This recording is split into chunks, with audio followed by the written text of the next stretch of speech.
The information provided on the Medogain platform is for general information and educational purpose only. All material taken from various sources for fair use.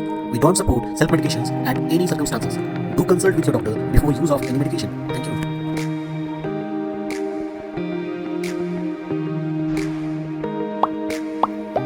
Hello viewers, स्वागत है आप सबों का मेरे YouTube channel मेडोज्ञान पे। Hello friends, आज हम लोग देखेंगे medicine for cough and common cold यानी सर्दी खांसी जुकाम के दवा के बारे में। तो चलिए देखते हैं।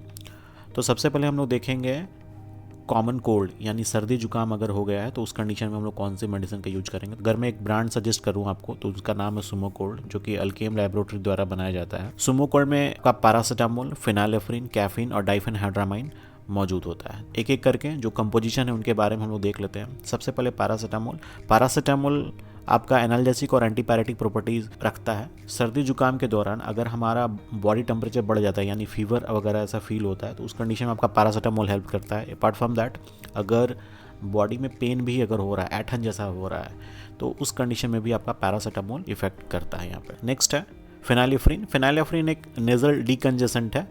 सर्दी जुकाम में हमारा जो नेज़ल डिस्कम्फर्ट बढ़ जाता है यानी नाक में नाक जाम हो जाएगा, नाक ब्लॉक हो जाता है और डिस्कम्फर्ट जैसा वहाँ फील होगा, अनईजी सा फील होगा। तो उस कंडीशन में आपका फिनाइलेफ्रिन आपका इसमें हेल्प करता है। नेक्स्ट है कैफीन आपका सीनस स्टिमुलेंट है। सीनस स्टिमुलेंट मतलब जो ब्रेन है उसमें आपको स्टिमुलेट करता है, उसको उत्तेजित करता है और जो भी अनईजी सा फील हो रहा है, बुखार जैसा फील हो रहा है, उसमें वो थोड़ा सा ताजगी लाता है हमारे ब्रेन में। अपार्ट फ्रॉम डैट, जो पैरासीटामोल का इफेक्टिवनेस है उसको भी बढ़ाता है, यानी कि पैरासीटामोल का जैसे हम लोग पहले देख चुके हैं कि इसमें एंटीपायरेटिक और एनाल्जेसिक प्रॉपर्टी होता है तो उसको भी बढ़ाता है। और अगर कोई मसल्स पेन और हेडेक हो रहा है ड्यूरिंग कॉमन कोल्ड, जो कि एक जनरल कंडीशन है, होता ही होता है, तो उस कंडीशन में भी आपका कैफीन हेल्प करता है, यानी कि एनाल्जेसिक प्रॉपर्टी को आपको दर्शाता है। लास्ट है डाइफेनहाइड्रामाइन एक एंटी हिस्टामिन और एंटी एलर्जिक ड्रग्स है। हिस्टामिन आपका लोकल हार्मोन होता है जो कि किसी भी एलर्जी कंडीशन होने में का बढ़ जाता है। हिस्टामिन बढ़ने से आपको watery eye, sneezing, running knows वगैरह का आपको देखने को मिलता है। ऑकुलर प्रेशर यानी कि आंख में आपका प्रेशर बढ़ जाता है, यानी कि जो आंख है उसमें दर्द जैसा महसूस होगा। तो उस कंडीशन को ये भी आप डाइफेनहाइड्रामाइन, जो कि आपका एक एंटी हिस्टामिनिक ड्रग्स है, उसको आपको ठीक करेगा। वाटरी आई मतलब आंख में जो पानी वगैरह आने लगता है, स्नीजिंग आता है, बार बार छींक आता है, नाक बहने लगता है, रनिंग नोज होता है, ऑकुलर प्रेशर ने आंख में दर्द जैसा फील होता है, तो उस कंडीशन में आपका डाइफेनहाइड्रामाइन आपका हेल्प करेगा। सुमो कोल्ड के अलावा सेटिजिन कोल्ड, जो कि डॉक्टर रेड्डीज द्वारा बनाया जाता है, वो भी एक मार्केट में अवेलेबल है। सेटिजिन कोल्ड में भी सेम कॉम्बिनेशन है, तो आप इसको भी आप ले सकते हैं। मैंने 2 ही ब्रांड यहाँ पे शामिल किया, बहुत सारे ब्रांड मार्केट में अवेलेबल है, ये मोस्टली मैंने आपको सबमिट किया सुमो कोल्ड और सेटिजिन कोल्ड। अगर सुमो कोल्ड वाला कॉम्बिनेशन आपको नहीं मिल पाता है तो आप प्लेन पैरासीटामोल 650 mg और 500 mg दिन में 2 बार या 3 बार BID और TID यूज कर सकते हैं। उसके अलावा अगर आपको विशेष रूप से सर्दी जुकाम है तो आप लिवोसिट्राजिन प्लस मोंटेलुकास्ट पूरे दिन भर में रात में बस एक बार आप सोने से पहले इसको लेंगे, क्योंकि बहुत सारे पेशेंट में ये नींद जैसा फील होगा, तो इसको आप रात में ही लें, लिवोसिट्राजिन और मोंटेलुकास्ट अगर लेते हैं। अगर इसके बारे में देखें तो पैरासीटामोल के बारे में तो ऑलरेडी हम लोग देख चुके हैं, ये एक एंटी एनाल्जेसिक और एंटीपायरेटिक मेडिसिन है, आपको बुखार को भी घटाएगा और जो बदन में दर्द है उसको भी घटाएगा। और जो लिवोसिट्राजिन है वो 2nd generation anti histamine drugs है। सुमो कोल्ड में जब हम लोग देख रहे थे तो उसमें डाइफेनहाइड्रामाइन था, तो वो 1st generation anti histamine drugs था, और जो लिवोसिट्राजिन है वो 2nd जनरेशन, कहीं कहीं इसको 3rd जनरेशन में भी इसको रखा जाता है। लिवोसिट्राजिन जो भी एलर्जिक कंडीशन हुआ है, जैसे रनिंग नोज, वाटरीज आइज, म्यूकस आपका बढ़ गया है, उस कंडीशन में आपको ये हेल्प करता है उसको ठीक करने के लिए। मोंटेलुकास्ट आपका ल्यूकोट्राइन एंटागोनिस्ट है। ल्यूकोट्राइन आपका इन्फ्लेमेटरी मॉलिक्यूल्स होता है। मोंटेलुकास्ट जो भी आपका ब्रीदिंग डिफिकल्टीज आ रहा है जुकाम के कारण, उसको ठीक करता है। स्नीजिंग, इचिंग, रनिंग नोज, ये सब जो भी इश्यू आ रहा है, एलर्जिक राइनाइटिस, नाक जो ब्लॉक हो गया, उसको भी ये सही करता है। बहुत सारे ब्रांड मार्केट में उपलब्ध हैं जो मोंटेलुकास्ट और लिवोसिट्राजिन कॉम्बिनेशन हमें देते हैं। इसमें से जो मोस्ट इकोनॉमिकल ब्रांडेड मेडिसिन है उसको मैं बता देता हूँ। मोंटिना एल जो एरिस्टोस द्वारा बनाया जाता है, और आपका है मोंटीकॉप जो कि मैनकाइंड द्वारा बनाया जाता है, उसको आप मार्केट से ले सकते हैं, सस्ता में आपको मिल जाएगा। नेक्स्ट हम लोग देखेंगे कफ के बारे में। कफ यानी कि खांसी। 2 प्रकार के कफ होते हैं जनरली, ड्राई कफ और वेट कफ। ड्राई कफ जिसमें कि किसी भी प्रकार का म्यूकस चाहे बलगम आपका जनरेट नहीं होगा जब आप खांसी करेंगे तो, वेट कफ में जब भी आप खांसी करेंगे, जब भी आपका कफ आएगा, उसमें आपको म्यूकस और बलगम जनरेट होता है, यानी बलगम बाहर आता है। ड्राई कफ और वेट कफ को ट्रीट करने के लिए अलग अलग मेडिसिन होते हैं, उसके बारे में हम लोग इसको जनरली देखेंगे। जो स्क्रीन पे जितने मॉलिक्यूल्स हैं, जनरली यही 8 मॉलिक्यूल जो है यूज होते हैं, और कुछ एडिशनल भी होते हैं, लेकिन मुख्य रूप से यही 8 होते हैं। तो चलिए अब हम लोग एक एक करके इन सब मॉलिक्यूल्स के बारे में देखते हैं। सबसे पहला मॉलिक्यूल्स है अपना डेक्स्ट्रोमेथॉर्फिन। डेक्स्ट्रोमेथॉर्फिन एक एंटीट्यूसिव ड्रग है। एंटीट्यूसिव यानी कि ये कफ को सप्रेस करता है, खांसी को दबाता है, खत्म करता है। डेक्स्ट्रोमेथॉर्फिन जो हमारे सीएनएस में यानी कि सेंट्रल नर्वस सिस्टम में, ब्रेन में जो कफ सेंटर है वो वहां पे काम करता है, और जो कफ है यानी जो खांसी हो रहा है उसको फिर खत्म करता है। डेक्स्ट्रोमेथॉर्फिन के अलावा फॉल्कोडिन और कोडिन भी होता है, जो कि आपका एंटीट्यूसिव जैसा काम करता है, जो ब्रेन पे काम करेगा और आपका खांसी रोकता है। फॉल्कोडिन और कोडिन आपका ओपियोइड एंटीट्यूसिव ड्रग्स है, और ये थोड़ा सा आपको हैबिचुअल बना सकता है। कोई कफ सिरप में आपका कोडिन चाहे फॉल्कोडिन है, तो आप प्रिस्क्रिप्शन के साथ ही इसको ले सकते हैं। डेक्स्ट्रोमेथॉर्फिन आप OTC, over the counter product भी आप इसको खुद से भी ले सकते हैं। डेक्स्ट्रोमेथॉर्फिन जनरली आपको किसी प्रकार का हैबिचुअल फॉर्म नहीं करता है, किसी प्रकार का आपको हैबिट नहीं आएगा, किसी प्रकार का ड्रग एब्यूज इससे नहीं होता है, कोई नशा टाइप का नहीं है। कोडिन में आपको हैबिट फॉर्मिंग एक्टिविटी देखने को मिलता है। नेक्स्ट है एम्ब्रोक्सोल एंड ब्रोमहेक्सिन। एम्ब्रोक्सोल और ब्रोमहेक्सिन म्यूकोलाइटिक एजेंट है। म्यूकोलाइटिक एजेंट मतलब ये जो म्यूकस जनरेट हो रहा है कफ के दौरान, तो उसको थिन करता है। जो भी स्पुटम है चाहे म्यूकस, उसको थिन करेगा, उसका जो विस्कोसिटी है वो उसको कम करेगा, कि वो चिपका ना रहे, जब भी हम खांसी करें वो आसानी से बाहर आ सके। नेक्स्ट है गुआफेनेसिन। गुआफेनेसिन एक एक्सपेक्टोरेंट है।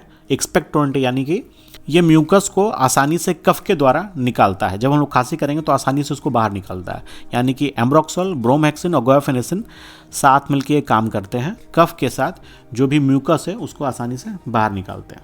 गुआफेनेसिन के साथ अमोनियम क्लोराइड भी जनरली कॉम्बिनेशन में देखा जाता है, इसका भी यूज जनरली होता है in order to treat wet cough. जो पहला हमने ड्रग्स पढ़ा था डेक्स्ट्रोमेथॉर्फिन, वो ड्राई कफ में यूज होगा। फल्कोडिन और कोडिन भी हो सकता है, जो एंटीट्यूसिव ड्रग्स हैं, जो कि ड्राई कफ को ट्रीटमेंट में करने में काम आएंगे।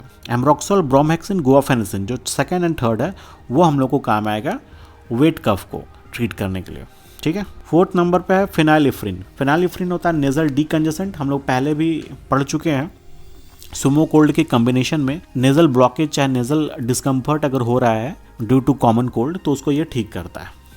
नेक्स्ट है सीपीएम। सीपीएम यानी कि क्लोरफेनरामाइन, ये फर्स्ट जनरेशन एंटीहिस्टामिन ड्रग्स है। हिस्टामिन के कारण जो भी कंडीशन बन रहा है उसको ये ठीक करता है, जैसे कि watery eye, sneezing, running nose, ocular pressure वगैरह जो बन रहा है, आँख में जो दर्द वगैरह कर रहा है सर्दी जुकाम के कारण, उसको भी ये ठीक करता है।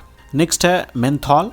मेंथॉल जनरली आपको सूदिंग इफेक्ट देता है गले में। सूदिंग इफेक्ट का मतलब है ये आपको ठंडक प्रदान करता है। अगर सूखी खांसी और बार बार खांसते खांसते आपको अगर किसी प्रकार का इरिटेशन फील हो रहा है अगर कंठ में, थ्रोट में, तो ये आपको सूदिंग इफेक्ट देता है, ठंडापन देता है। 7 और 8 में है टर्ब्यूटलिन और लिवोसाल्बुटामॉल।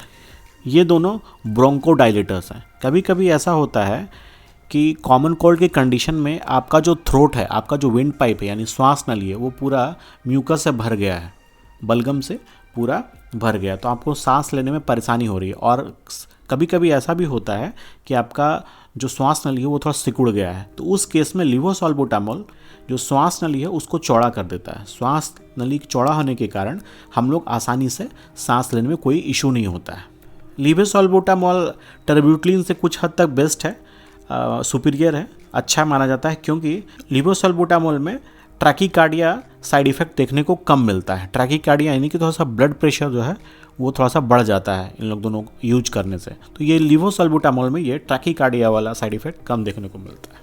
आयुर्वेदिक सेगमेंट में अगर देखें तो कई प्रकार के ब्रांड मार्केट में अवेलेबल है, जैसे कि झंडू का आयुर्वेदिक कफ सिरप, डाबर का हॉनिटस, कासहरी कफ सिरप श्री का, और चरक फार्मा का कॉफुल, और सोलिन हमदर्द का। तो ये सारा जो आयुर्वेदिक कफ सिरप है आप उसको यूज कर सकते हैं। अपार्ट फ्रॉम दैट अगर हम लोग देखें तो अमृत धारा और इसी के साथ ही एक आता है दिव्य धारा, दोनों सेम ही है, अमृत धारा चाहे दिव्य धारा। विक्स जैसा इसको आप अपने आप गले, नाक, सर पे और छाती के आसपास जहाँ जो कफ है अगर आपको, तो उसको आप लगा सकते हैं। दिव्यधारा आपका पतंजलि के द्वारा बनाया जाता है। अमृतधारा को चाहे दिव्यधारा को, अगर आपका नाक ब्लॉक हो गया है जुकाम के कारण, तो आप दिव्यधारा को स्टीम में लेकर के उसको ले सकते हैं। इसके अलावा अगर आपको विशेष रूप से अगर राइनाइटिस है, रनिंग नोज है, नाक में इरिटेशन जैसा फील हो रहा है, तो आयुर्वेदिक सेगमेंट में एक आता है हिमालय का ब्रिसॉल, जो आप यूज कर सकते हैं। किसी प्रकार का भी एलर्जिक रिएक्शन अगर है, मतलब जुकाम है, सर्दी जुकाम है, सांस लेने में तकलीफ हो रहा है, तो उस कंडीशन में आपका हिमालय का ब्रिजॉल भी अच्छा काम करता है, आप इसको प्रयोग में ला सकते हैं। इसके अलावा अगर बुखार की बात करें आयुर्वेदिक में, जैसे कि हम लोग को तो पता है कि एलोपैथिक में पैरासीटामोल हम लोग लेते हैं बुखार वगैरह अगर है तो, लेकिन अगर आयुर्वेदिक सेगमेंट में देखें तो इसके लिए आपका हमारे पास जो उपलब्ध है वो होता है महासुदर्शन चूर्ण, चाहे घनवटी। बहुत सारे ब्रांड मार्केट में उपलब्ध हैं। फ्लू हो गया है, वायरल इन्फेक्शन हो गया, वायरल फीवर अगर आपको हुआ है, इवन आप अगर टाइफाइड से अगर ग्रसित हो गए, तो उस कंडीशन में भी महासुदर्शन चूर्ण आपको बहुत हेल्प करता है आपको बुखार को कम करने के लिए। ये सारा चीज़ आयुर्वेदिक सेगमेंट में है जो आप भलीभांति यूज कर सकते हैं। कॉमन कोल्ड, कफ और फीवर वगैरह जो साथ में आया है कॉमन कोल्ड के साथ, तो उसको ट्रीट करने के लिए आप इसको इस्तेमाल कर सकते हैं बिना कोई साइड इफेक्ट। इसमें अगर आप कुछ सजेशन देना चाहें तो कमेंट सेक्शन में दीजिएगा। वीडियो को अंत तक देखने के लिए बहुत बहुत धन्यवाद।